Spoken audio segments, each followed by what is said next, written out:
Good morning, bakers. This morning, I just want to go through with you guys and how to mix the different ingredients to make a nice perfect loaf of bread. Okay. First of all, we need to understand now when we do things, we need to make sure that you've got your premix around, you've got your flour and your yeast. Those are your three main ingredients, dry ingredients. So the way you put them into your bowl, basically before you do that, you need to make sure that your scale is set onto 0. Okay, which will be like your number 5 on your scale, which is in line with number 5. So this is the resetting of your scale before putting anything on your bowl. And then now, when you reset your scale, please remember to have your bowl on your scale. Don't reset your scale with your bowl on the side, okay? Because that's very, very important. Okay. Now we're putting our dry ingredients in. Okay, your first one is going to be your premix, your bread premix. Okay, you're going to use this silver cup. You just fill it up to the top. Okay, like that. And then you sprinkle it all over in your bowl. And then that's done. Just one. And then your next one is going to be your flour. Now the reason why I'm not putting yeast direct onto my premix is because my yeast is going to die, because these two can't go direct to one another. So you need to have flour in between before you put your yeast in. Okay.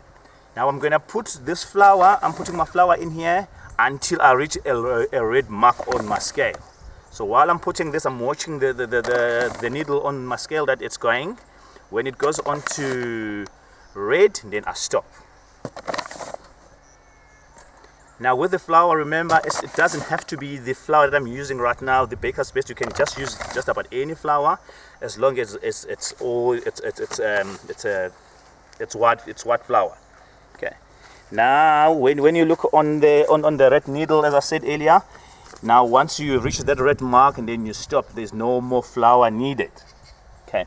Now my next dry ingredient is going to be my yeast. Okay, now I can take this off the scale because it doesn't need to be on the scale when you put yeast in. Okay, you take your 20-gram cup, okay, and then you fill it with your yeast. Okay, top, and then you sprinkle it again, not in one place, so that when you mix it, it's easier. Okay, make sure you close it, because otherwise your yeast is going to die. Right, take my spoon.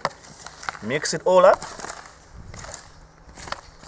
Now remember, we've got 3 ingredients here that I'm trying to mix here. It's your premix, your flour, and your yeast before putting water in.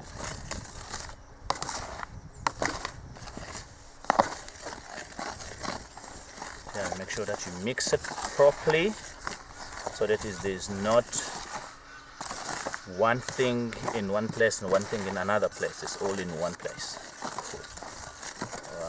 Now I think that's done. Now my next thing is going to be my water. Now I think from now, let's just stop here, and then we will do another step, which is our water.